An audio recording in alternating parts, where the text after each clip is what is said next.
மத்தேயு நற்செய்தி 27ஆம் அதிகாரம். நூற்றுவர் தலைவரும் அவரோடு இயேசுவை காவல் காத்தவர்களும் நிலநடுக்கத்தையும் நிகழ்ந்த யாவற்றையும் கண்டு மிகவும் அஞ்சி, இவர் உண்மையாகவே இறைமகன் என்றார்கள்.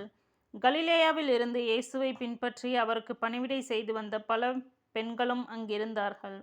அவர்கள் தொலையில் நின்று உற்று நோக்கிக் கொண்டிருந்தார்கள். அவர்களிடையே மக்தலா மரியாவும் யாக்கோபு யோசேப்பு ஆகியோரின் தாய் மரியாவும் செபதேயுவின் மக்களுடைய தாயும் இருந்தார்கள்.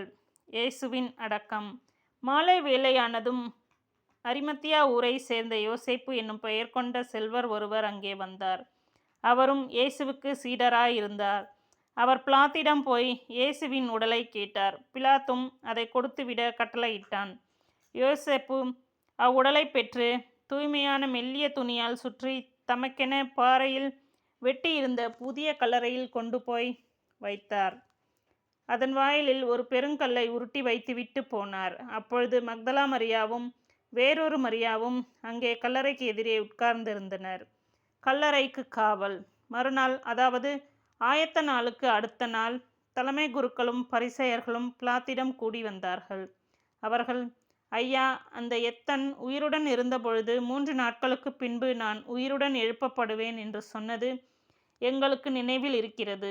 ஆகையால் 3 நாள் வரை கல்லறையை கருத்தாய் காவல் செய்ய கட்டளையிடும். இல்லையெனில் அவருடைய சீடர்கள் ஒருவேளை வந்து அவன் உடலை திருடிச் சென்று விட்டு, இறந்த அவர் உயிருடன் எழுப்பப்பட்டார் என்று மக்களிடம் சொல்ல நேரிடும். அப்பொழுது முந்தின ஏமாற்று வேலையை விட பிந்தினது மிகுந்த கேடு விளைவிக்கும் என்றனர். அதற்கு பிலாத்து அவர்களிடம், உங்களிடம் காவல் வீரர்கள் இருக்கிறார்கள். நீங்களே போய் உங்களுக்கு தெரிந்தபடி கருத்தாய் காவல் செய்யுங்கள் என்றார். அவர்கள் போய் கல்லறையை மூடியிருந்த கல்லுக்கு முத்திரையிட்டு காவல் வீரரை கொண்டு கருத்தாய் காவல் செய்ய ஏற்பாடு செய்தார்கள். 28ஆம் அதிகாரம். இயேசு உயிர் பெற்று எழுதல். ஓய்வு நாளுக்கு பின் வாரத்தின் முதல் நாள் விடியற்காலையில் மக்தலா மரியாவும் வேறொரு மரியாவும் கல்லறையை பார்க்கச் சென்றார்கள். திடீரென ஒரு பெரிய நிலநடுக்கம் ஏற்பட்டது. ஆண்டவரின் தூதர் விண்ணகத்தில் இருந்து இறங்கி வந்து கல்லறையை மூடியிருந்த கல்லை புரட்டி அதன் மேல் உட்கார்ந்தார். அவருடைய தோற்றம் மின்னல் போன்றும் அவருடைய ஆடை உறைபனி வெண்மை போன்றும் இருந்தது. அவரை கண்ட அச்சத்தால் காவல் வீரர் நடுக்கமுற்று செத்தவர் போலாயினர். அப்பொழுது வானதூதர் அப்பெண்களை பார்த்து, நீங்கள் அஞ்சாதீர்கள்.